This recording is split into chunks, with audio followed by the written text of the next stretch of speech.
Greetings, everyone. Welcome to the Parliament of the World's Religions World Interfaith Harmony Week webinar series. I hope you can hear me okay. Feel free to leave comments. My colleague Madeline Averill is joining me to moderate this webinar. So if you have any questions, she'll be available to answer them while we go through the presentation. Before we begin, I usually make two special announcements. First, please be aware that the webinar will be recorded and we will be publishing it as a web resource in the future. And second, we will have a Q&A section after the presentation, and you can submit questions through the GoToWebinar software, or if you're having any issues submitting it through the software, please email me at Miriam, M-I-R-I-A-M, at parliamentofreligions.org. So today's webinar is the third in our series, and we are joined by the organizers of the 2015 third place winners of the World Interfaith Harmony Week Prize. The prize was awarded to the World Interfaith Harmony Week Toronto Steering Committee, and today John Voorpostel and Reverend Michelle Singh will share their experience in organizing the event and the development of the committee dedicated to the observance of World Interfaith Harmony Week.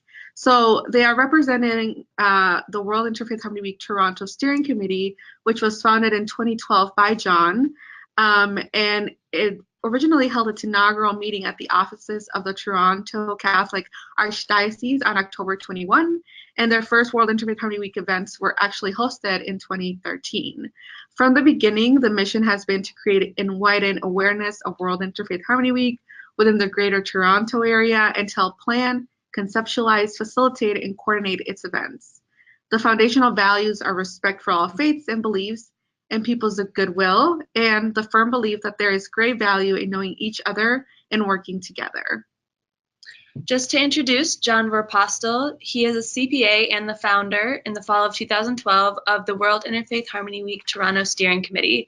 With the help of specifically targeted individuals, he led a team that organized the first week celebrated in Toronto and continues together with Reverend Michelle Singh as vice chair to fulfill its mission and to create and widen awareness of World Interfaith Harmony Week within GTA and to help plan, conceptualize, facilitate, and coordinate its events. John relied on his more than 30 years of business, his work as chair of an ethno-culturally based business advisory committee to the Government of Canada, and his desire to bring people together in dialogue as a basis for the beginning of his journey and setting the committee up on a sound footing. John is not in it for the prize or recognition, rather it fulfills his personal agenda of leaving the world a better place by making a positive impact on his family and community. Reverend Michelle Singh was born into an interfaith family and has a deep understanding and appreciation for the world's rich, spiritual, and cultural diversity. In 2018, she became an ordained interfaith minister from the New Seminary in New York.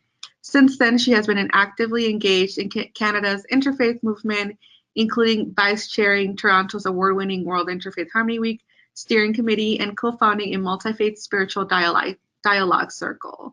Notably, Michelle was a board member and steering committee co-chair for the 2018 Parliament of the World's Religions, overseeing the world's largest interfaith gathering featuring over 1,000 spiritual programs attended by over 8,500 people.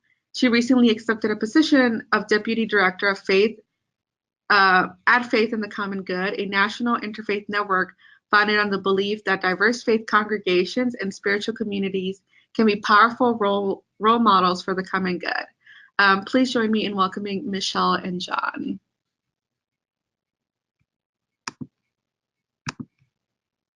And Michelle, there we are. Welcome. Thank you. Good to see you, Miriam.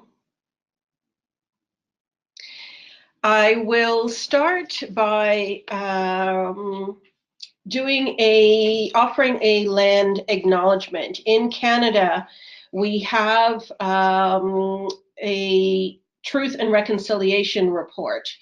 And one of the calls to action is to acknowledge the land and the people who have been here for more than 30,000 years. And so this is a practice that is becoming more and more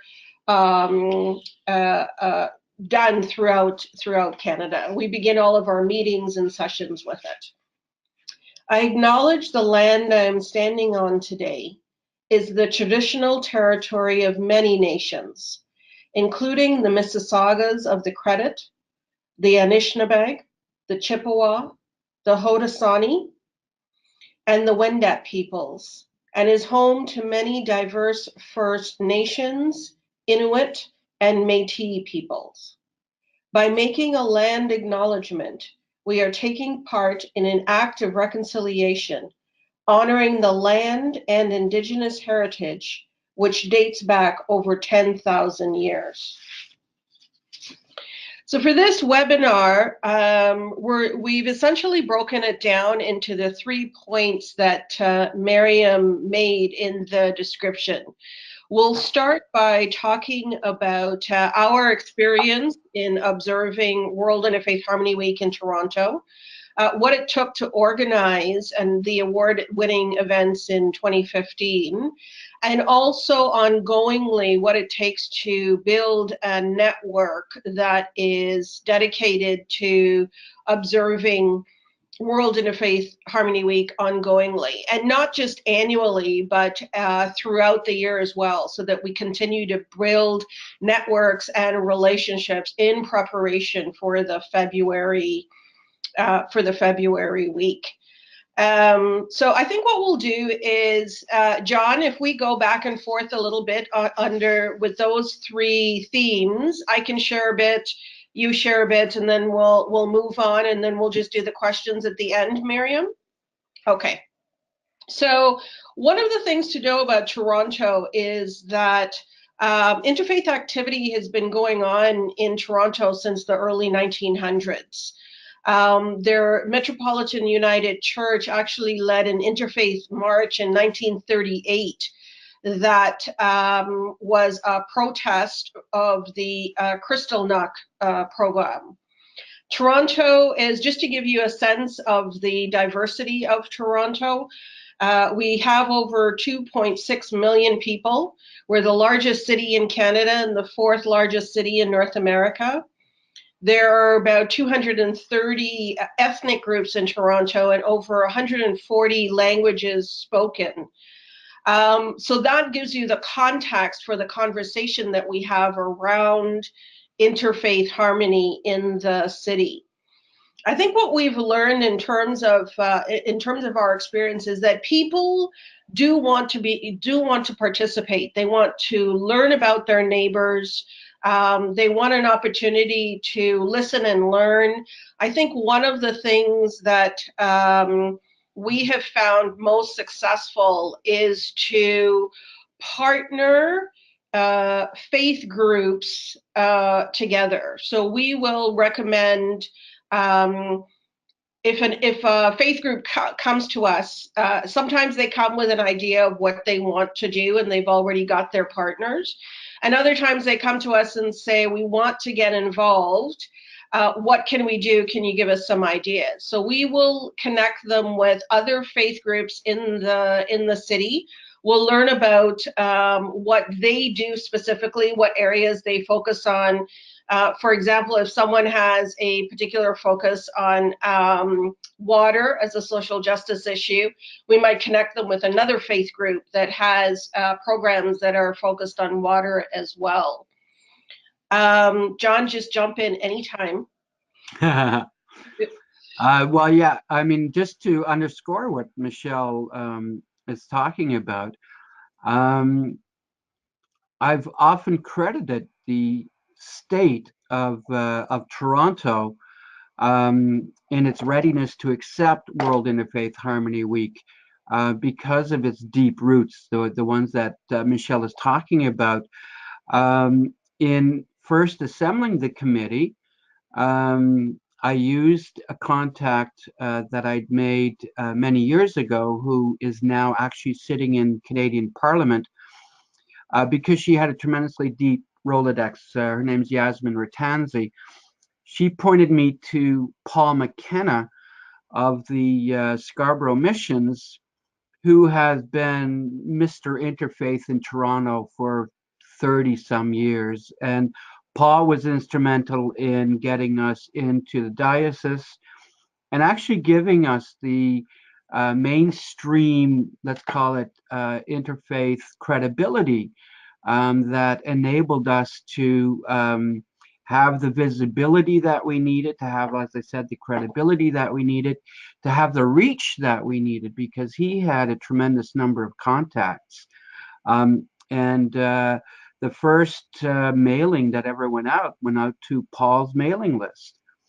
So Toronto was blessed in having this ready to accept community for what we were doing. It was just, it's almost perhaps accident that I was there first to kind of bring the idea in, because someone would have taken that ball and ran with it.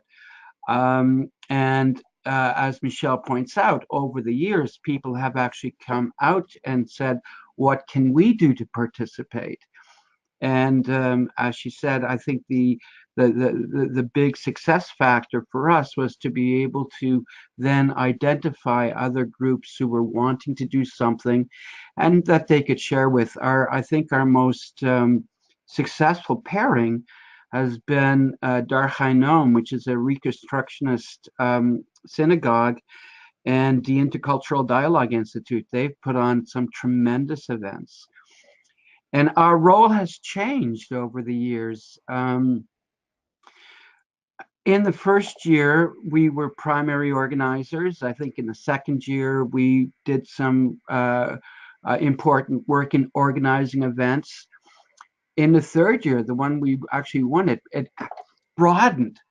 I'd asked Michelle and Paul to go to Jordan to accept the award, and Paul, they both came back with an idea that one of the reasons why we won is that we were involving government into our agenda. We did have the City of Toronto back us by proclaiming the week every year as World Interfaith Harmony Week in Toronto.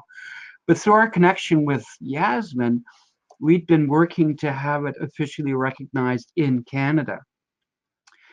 And Paul came back and said, this is one of the reasons why they singled us out, because we were trying to get this into mainstream Canadian thought. So that's something to keep in mind, I think, in terms of perhaps why we were awarded third place. Since then, we did take the prize money, and we've actually been allocating it out to groups over the years to host events. Groups have now actually become much more self-sustaining, so that rather than being primary event organizers, not that we haven't individually or collectively hosted events. Michelle hosts an event every year. We've at St. Philip's done an event this year that was kind of cool. But the people out there are now observing it because they've seen it happen every year. And so our role now is much more pulled back, let's say, and we're relying on our original vision and mission, which was to really promote it, get it out, get the news out there, and then provide whatever resources that they may need in order to bring that off. We do publish a newsletter. Michelle actually does some neat independent work in getting the news out of all the kinds of interfaith events that are happening around the city of Toronto. But we do have a dedicated newsletter that goes out to people that we have touched and who have touched us over the years. So that's how we are working on getting the news out. People we talk to all the time, we certainly promote it. And that, I think, over the years has broadened our reach and have allowed people to know what's going on with World Interfaith Harmony Week, and then actually want to present things. You know, one of the things I'd like to highlight from what John is talking about is consistency. That over the years, not only are we consistently promoting the week and having these events, but throughout the course of the year as well, we do have touch points with various communities. So I think that people see that this is something that they can count on, that it has a regular schedule, and they look forward to it. John also mentioned a couple of the newsletters. We do some social media work as well. We have a website, interfaithtoronto.ca, and we're on Twitter at interfaithgta. And the newsletter that comes out from Interfaith Toronto is typically we start promoting around November, or even earlier, actually. I guess around September we announce what the theme is, and then maybe just 1 or 2 postings until the end of the year, and then we get into the details of the programming for February. John mentioned the other newsletter that I published twice a month throughout the year is called Interfaith Connections, and that also helps us build credibility because in that newsletter, what I share are the ongoing interfaith events that are happening in and around the GTA in Southern Ontario as well. So people use that as a resource to also develop partnerships throughout the year, to meet other groups, to go visit other faith groups, so that by the time World Interfaith Harmony Week comes around, they're already actively involved and coming up with ideas together. I think also I want to highlight is the diversity of programming. John touched on it some, particularly in the year that we won third prize. We had everything from an evening of performing arts, which we did for a few years, and that's sponsored by our steering committee. We found that to be quite successful in terms of the diversity of performances that came out, the faith groups that were represented, the people that came out. We had one year where there was a raging winter storm, and I was amazed at the fact that we had a good 100 people that still showed up with their families to that event. So whatever you can use to get people to connect to each other. That in the year that we won, there was also a winter hike in one of our national parks based on the green rule. We had one of our universities' Hindu campus ministry focused on ways to worship God and invited other faith groups to come and share about that. Our Christian and Catholic and Jewish friends created an event at Scarborough Missions, and some of you might be familiar with Scarborough Missions. Paul McKenna was the catalyst for the Golden Rule poster, and so they have done a lot of work over the years in Catholic-Jewish relations.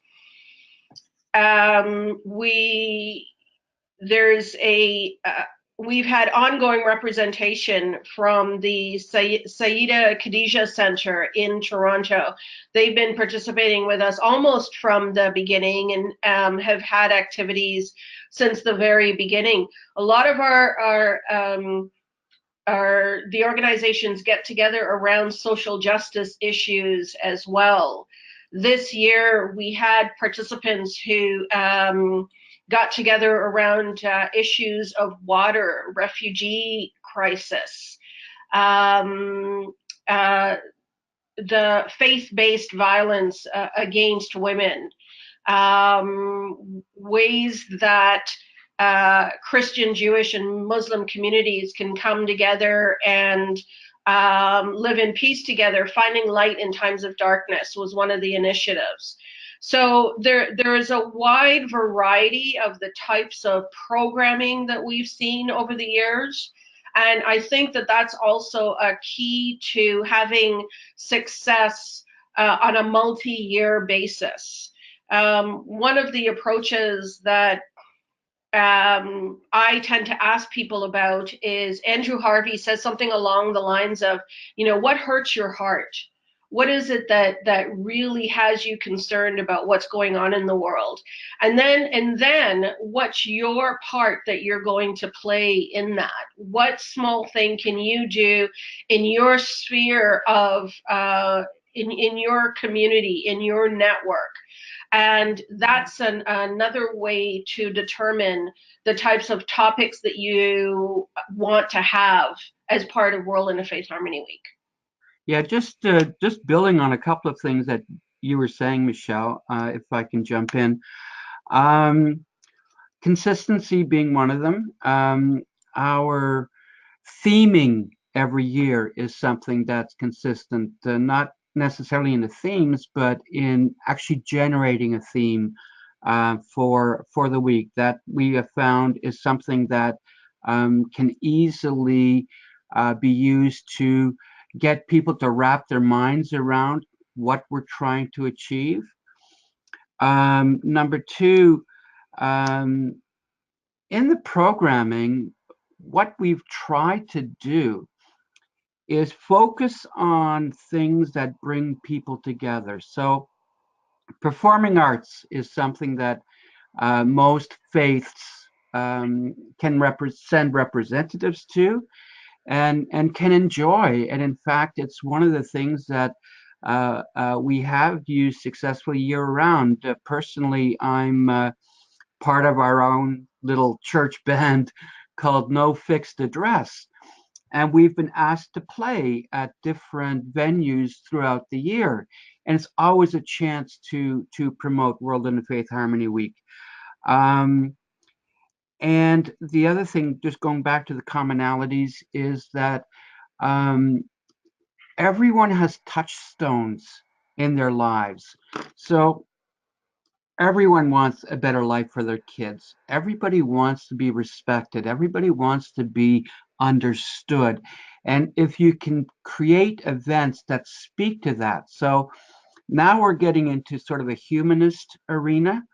So we don't focus on trying to highlight theologies or ideologies or the like, looking for life events to discuss, because everybody has a little bit of a different twist on how they deal with birth, how they deal with education, how they deal with death, how they deal with illness, how they deal with elderly, those kinds of things. Those themes are the ones that resonate with people because everyone faces those issues and everyone can share stories around those issues.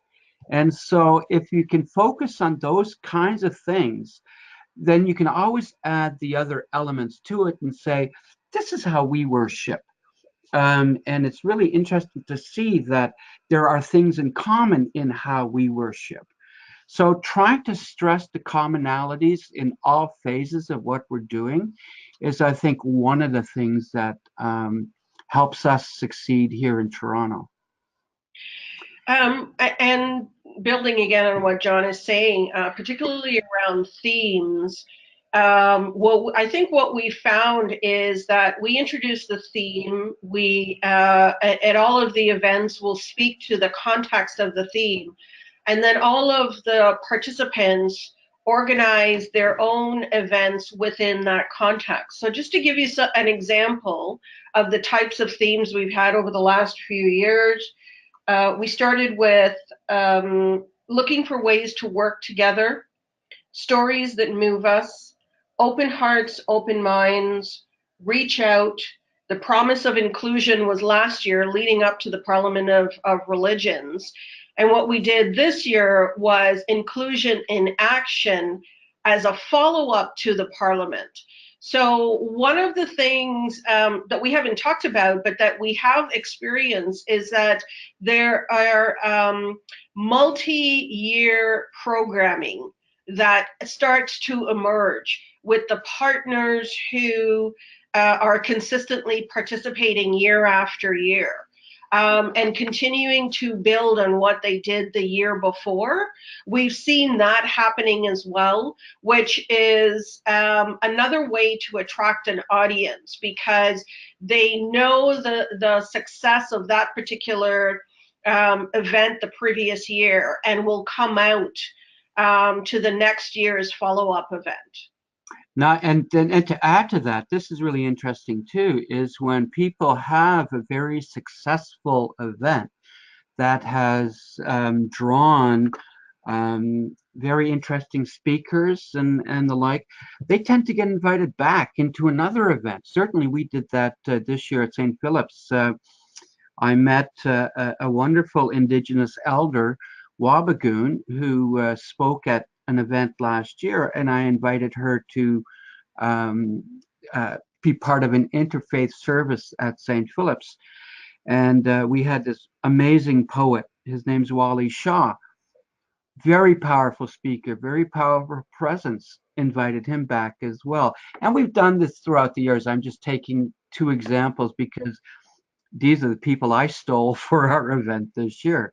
So just as we grow, as we keep going, these things happen. They become easier. People come out of the woodwork and they get excited. They're energized. They want this to go on themselves. And so we're very much riding a wave. It's in business. I've sometimes used the analogy that, you know, you're great at making waves, but you have no clue as to how to surf. Well, we've created some really neat waves, and we're surfing it. It's working, and people are getting more and more excited. It's every year it's better. You know, the uniform quality of events this year was amazing. And one of the things that struck me, what was really cool about this inclusion is in action, is the number of events that were organized by really successful women. And they were done very, very well. I can tell you a quick little story. I had a medical issue that I had to deal with, an infection. I just needed antibiotics, but I was out of the hospital and ran into Father Terry. Now, Father Terry is retired, part of the Scarborough missions.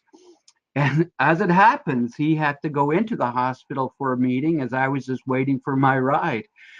And I saw him come around the corner, and he was waving away, having, you know, great big smile on his face, gave me a big hug and said, you know what? I was so incredibly moved this year by the events. And he focused on one in particular. I think, Michelle, you addressed it obliquely, and that was an event around water. And it was done by the Sisters of St. Joseph. St. Joseph. Wonderful event. He was so moved by it and went on to mention some other things that he was very, very much moved by. And so that just kind of speaks to, as you go on, you bring more and more people out, you establish benchmarks every year, and people learn from prior years. And so it grows. It grows organically, it grows in quality, and you know, more and more attention is focused on it.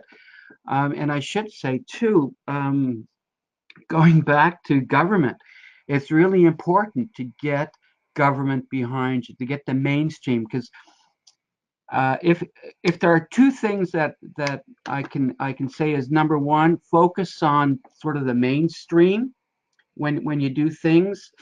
And going back to business, and one of my founding principles was we had to have a laser-like focus on World Interfaith Harmony Week. There's so many causes out there, as Michelle mentioned, everything from poverty, sustainable environment, the water event. It's very easy to get sidetracked.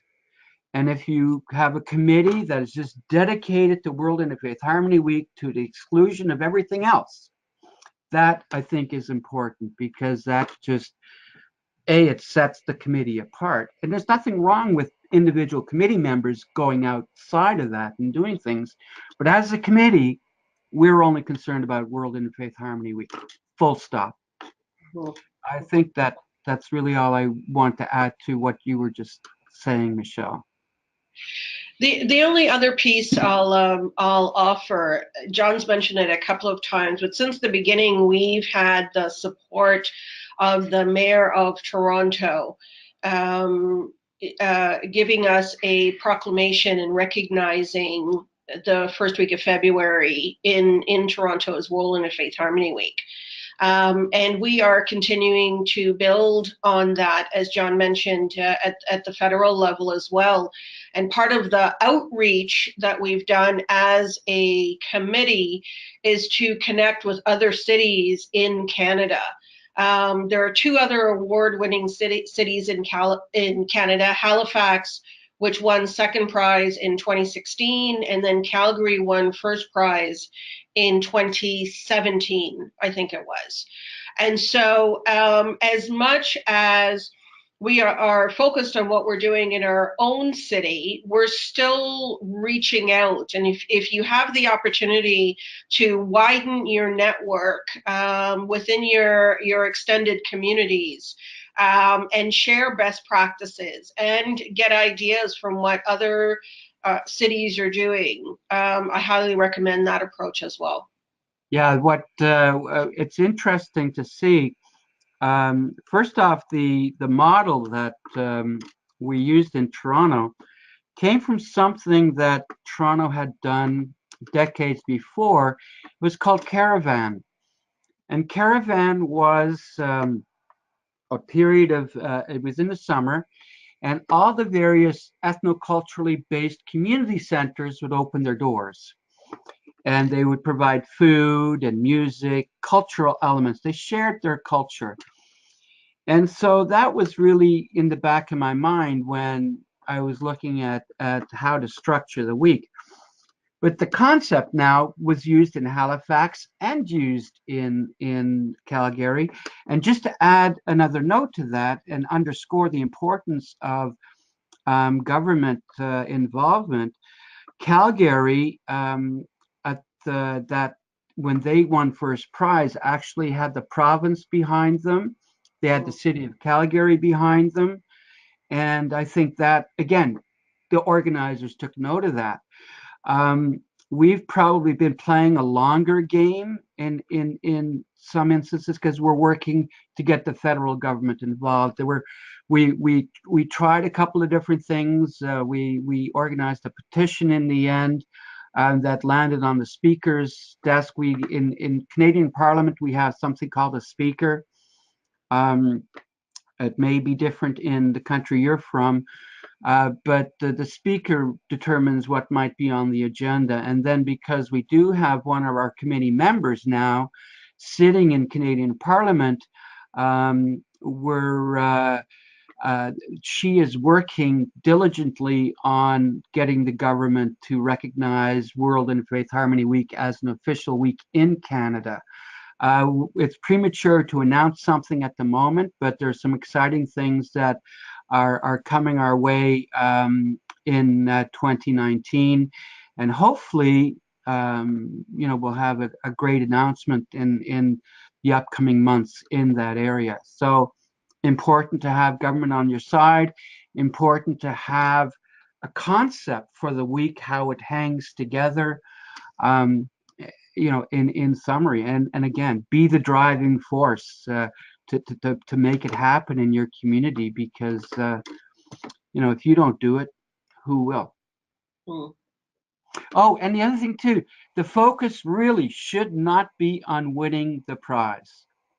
Yes. The focus really should be on bringing people together, because in the end, that's what World Interfaith Harmony Week is all about. That's how I discovered World Interfaith Harmony Week, because as I was explaining to the webinar organizers, really, I was coming out of the period where, I was a hockey dad, and I was spending a lot of my time in the winter in hockey arenas. And my son went off to university, and what was I going to do? And I always, in the back of my mind, want to tackle, bigger picture issues. I've done some neat things in my life. I've had some neat successes in getting things done and making sort of lasting contributions. But this was a big tackle for me. I mean, it was a big picture thing. And I'm of the opinion you've got to dream big. And I actually Googled, try and bring people together, because I'm a big believer in if we can engage in dialogue and understand how much the same we really are, I think we can get rid of an awful lot of tension between peoples and cultures. And so that's what I was shooting for, is trying to bring people together in Toronto. And I was able to use the World Interfaith Harmony Week forum to do that. And so that, I think, should be the focus. It's not the prize. It's really the good that you can do in your community that should be the focus. And if you can focus on that, the rest will come. Yes, definitely. Do you have any questions for us at this point, Miriam? Thank you so much for sharing all that. I think Madeline is kind of monitoring some of the questions, and we have a few attendees. If you'd like to raise your hands to ask questions, please go ahead and do so now. I think for me, largely, and I think Michelle and I discussed it a little bit when we first met to talk about the webinar, was this kind of idea that there's a lot of celebrations about World Interfaith Harmony Week, and then there's a lot of people who feel like applying for the prize is kind of goes against the spirit of coming together. And so I think it's just, I agree that the celebration should be the most important part and the coming together should be the most important part. But I do really think that I would like to hear your opinions in terms of why it is so important to record and keep a record of the success of each event and each celebration, and how it translates and helps you grow as organizers. Well, I think a couple of things about that. One is it helps you to continue building the community. The fact that you can share with people who perhaps don't know what World Interfaith Harmony Week is all about, the types of events that you do, and then the relationships that get built out of those events, the networks that are created, the conversations that happen, all of that is important for ongoing work, ongoing interfaith work. So although World Interfaith Harmony Week, that week is the focus, being able to keep a record of what's being done that week helps you continue to build on it throughout the year. It's not as though we're just going to have Interfaith Harmony in 1 week of the year. We're really looking at it at a much larger scope and using that week to give us focus. John? Yeah, the history that we keep, the history that we make, we can go back. If you go to our website, interfaithtoronto.ca, you'll see that on our events page, we go right back to day one, and all our events that we've ever had are there. And that does two things. One, it gives people who want to organize events some ideas. And B, it does establish the history that we have created in Toronto for anyone who's looking to see what we might be about, or establishes our legitimacy, let's say. And the other thing is, it's not just about the week. As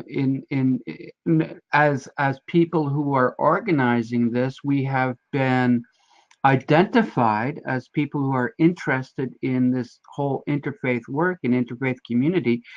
And really, I doubt that we would have crossed the Parliament of World Religions radar if we hadn't been there. I know certainly, people have approached me and thought that I was a lot more than I really was, or at least in my own opinion. So there, you gain this visibility, and that brings with it a certain responsibility, but it's also tremendously rewarding because you do get involved with a lot of different projects if you want to. You get invited to some neat events, discussions. I was able to present a khutbah in a mosque. I mean, who gets to do that? This is cool. It's something really neat, and you see the different ways that people worship out, when you do attend these events, because it's not only about the week, certainly for us, and it's an education thing. And I'm in this to kind of broaden my mind as much as possible as well. I mean, I get a tremendous amount of satisfaction out of learning these things. And I'm probably rambling a little bit around this topic of how we go about maintaining these things throughout the year, but that's the reality of it. Once we are identified as being part of this whole World Interfaith Harmony Week, we're part of a larger community, and you're identified as such. Yeah. One specific example I'd like to share is in 2018, we had an event called Breaking Bread to Break the Silence. And it was a gathering of women who got together over food to talk about violence against women within different faith communities and how faith leaders respond to it. And it was, at the time, it was a one-off event. It was an idea. And so, but what came out of that was a committee called One Voice, multi-faith women committed to end violence against women, who have been working together now for over a year, developing a toolkit that will be shared with faith leaders to help them respond effectively and appropriately to these issues in their community. And this year, the committee also hosted a follow-up event that was incredibly powerful. So that's an example of an event got created, something larger came out of it, and it continues to build on it. So you never know what's going to happen. A much better example than going around and being invited to different places and learning about things. I like that. I like that you brought that out, Michelle. Yeah, well, I think what you're talking about, John, though, also brings credibility. So, as John said, we're focused on World Interfaith Harmony Week, and we're focused on that week. However, in order to build credibility for that week, we are invited throughout the year to speak at different venues and in different faith communities. And that helps us build not only, our own individual reputations, to be honest, it also builds credibility when we get to World Interfaith Harmony Week and we reach out and invite people to participate, because it's all about building those relationships and those connections. Great, thank you. Madeline, do you have a question? Yeah, we had a question from Shadi Salehian. And the question is, have you ever encountered problems bringing peoples of different faiths together, sharing cultural music and cultural dance? We had an issue with events where our Muslim contingency did not approve of cultural music and dance. And they want to know if you have any solutions for that. Were you able to hear that? We've had different issues crop up as well. And I'll address the music and dance. And absolutely, there are some communities who don't participate in that, and that's to be respected. But at those events that they organize, it doesn't happen. At events that are organized by others, they may disapprove, and they may vote with their feet. Others will sit through it. Um, we've had issues where, because of different holy days that happen during the week, people have felt excluded because they cannot come to an event on that particular day. And our only answer there is, well, the week is 7 days long, and you can certainly participate in other days, but what we cannot do is not have an event on a day that you cannot come to, um, and thereby, everybody else loses out because it's your holy day. We can't do that. We can't be all things to all people. And I think that as organizers, you have to be aware of. You have to be aware of the fact that some groups may be more vocal about it than others, but the only answer that you can give them is there are other events that you can attend that do not have music and dance involved with it, or that are not on your holy days, or whatever. I mean, there are events that everyone can attend, and if no one is obligated to attend every event, we don't shoot for that. That's not something that we feel is important. But if we can, touch a group, that's awesome. So I think does that answer your question? And I didn't catch the name, but does that answer your question? And this is Shadi. Let's see. Shadi, can you hear us? Hello.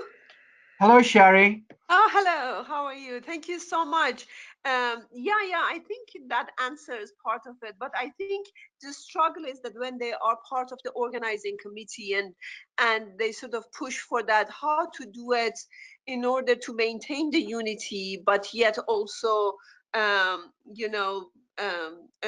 guess, respect their, I don't know, religious or cultural beliefs. And I think what you said really resonated with me, that we cannot expect everybody to be everywhere, and so they can organize events themselves in which those things will not be part of it. But when we are organizing something that is for the city as a whole, we cannot let one group or the other sort of dominate the program. Absolutely. And one thing I would add, when you use the word respect, as we said earlier, that's one of our foundational values of our steering committee: respect for all faiths and beliefs and peoples of goodwill. So we all come in with an expectation of that. And I think what you're talking about as well moves beyond tolerance. You hear a lot of people talk about tolerance. I think that's a waste of time, in my opinion. If we focus on respect, we can disagree and still find a way forward. Using the example of, if that is against some aspect of your religion or your culture, then you can choose not to participate. Everyone has the freedom to do that.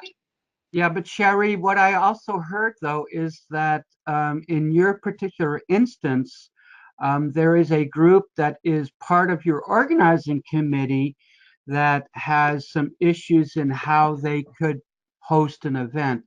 And I realize that's a complicating factor.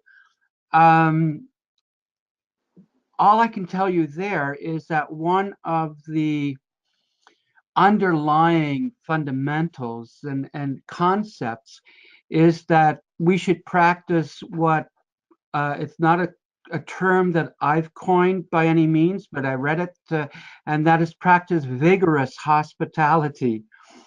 And so when we actually did encounter this, we had an organizer from a community where music and dance was not part of the agenda for them. There was poetry, certainly, based on the Quran, and so that was fine. But when they did host an event, they did allow the music there. They allowed things to happen because for them it was important to demonstrate that concept of vigorous hospitality, that they were not going to bar that in this instance, and they would live with it. And that really truly, in my mind, exemplified what World Interfaith Harmony is all about. There's no use in imposing your values on them. Certainly, there is a case to be made for let's see what it is. Let's see what it does. We're not going to be irreparably harmed if we have music. It's not inside the mosque, it's inside the community hall. So it's not like it's transgressing a sacred space. And so I think there are ways around it. It's all in the dialogue. And I think that it should be based on the concept of vigorous hospitality versus, let's be restrictive and only do it our way. Does that help, Sherry? Thank you. Yes, it's fantastic. Thank you very much. You're welcome. Thank you. It looks like we have another question. So this one is from Umesh, and he wants to know how would you go about handling the participating group promoting their own agenda at these events and not focusing on the multi-faith aspect of the event and unity for the greater benefit of the community? It happens. We live with it. Certainly, again, going back to the concept of vigorous hospitality, we should have practiced this whole idea of vigorous tolerance. You only absorb as a participant, I think, what you're prepared to absorb. And you only go to the length you're prepared to go to. So in those instances, and we've seen it, where we had an officiant of a faith who vastly overstayed his allotted time to promote their faith, and we let it go on. And what actually does happen is that people, when people do these things, I think in terms of the participant, it is probably not a good part of the presentation. They would, I think, enjoy and be prepared to accept the message of someone who can put things succinctly and doesn't promote their agenda. But again, it happens, and we all have to be big people, and we live with it. And we don't chastise them. That's not our role. What I would add to that is we do have people who approach us to promote other events during World Interfaith Harmony Week. And there have been people that we've said no to because it didn't meet the criteria of being an actual interfaith or multi-faith event or within that context. So I think as well, you have to be really clear about your organization as a committee or what have you, what your mission is. What is it that you're focusing on? And use that as the guideline for what you say yes to. Thank you. Let's see if we can get a Umesh online. Umesh, did that answer your question? Hello? Okay, it doesn't look like he's on the mic. One of the things that I really enjoyed you mentioning was the relationship with local government and local government as a whole. Have you had any experience in the years that you've done work within World Interfaith Harmony Week of getting any pushback from local government?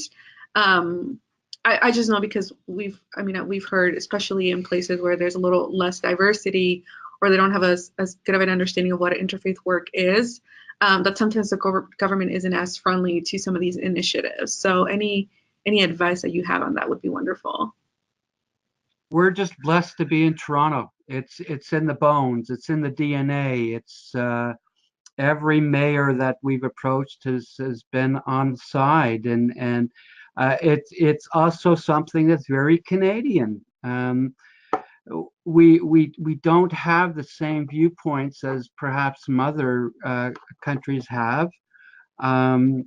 We value people who come into the country and bring different things. I can't imagine living anywhere else than Toronto because of the restaurants, the stores, the community centers, the colorful things you see on the street, the festivals. You know, we're blessed. And so, no, I cannot speak to a city where that is not the norm. And so I'm sorry, I can't really speak to that personally. Michelle, do you have any ideas? Well, you know what? An interesting thing that I think happens here is because, for the most part, interfaith and multi-faith work is a part of the general conversation.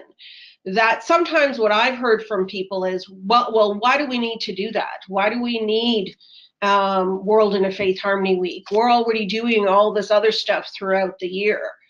And so that is where the conversation needs to be deepened in order for us to further, certainly in our case, provincial recognition and the federal recognition. There is a conversation that, you know, we're already doing this, so why do we need this recognition? And I think the importance of World Interfaith Harmony Week is what's going to help us shift that conversation. It's motherhood and apple pie. Okay, so it looks like we have time for one last question. Amir Hussein, can you hear us? Amir? It doesn't look like his mic is raised. Hello, Amir? Oh, okay. So he asks, is it okay if I develop an online media product, like a video clip on YouTube, and celebrate it as a Harmony Week event instead of gathering people? Oh yeah. Hey, whatever floats your boat, so to speak. Our band No Fixed Address did exactly that a couple of years back. We released an original song and a YouTube video that was based on Reach Out. And hey, it's absolutely fine to do something like that. You're not limited by any kind of medium. You're not limited anything really other than a theme. It should fit into the broader scope of World Interfaith Harmony Week. And if you can do that, if you can fit it into there, by all means, do something that's original, do something that you're passionate about. And I'm sure it'll work out really well. Absolutely. Wonderful. Well, I think that's all the questions we have at the moment. But thank you so much for joining us. It was a really educational webinar. The only other thing before we close, I just want to remind you, I don't know if you received it, but I know I received that World Interfaith Harmony Week has sent out the link to submit your reports for your events for the 2019 celebration. So if you've hosted an event or you're planning to do one, be sure to look out for that link and submit your report. Again, it might not be for the prize, but it's great to keep record of the work that you're doing. And that brings us to the close of our webinar. Again, thank you so much for joining us, to the attendees, and of course to John and Michelle. We had a great time. Thank you. Thank you for having us. Absolutely. Happy to share. All right. Thank you.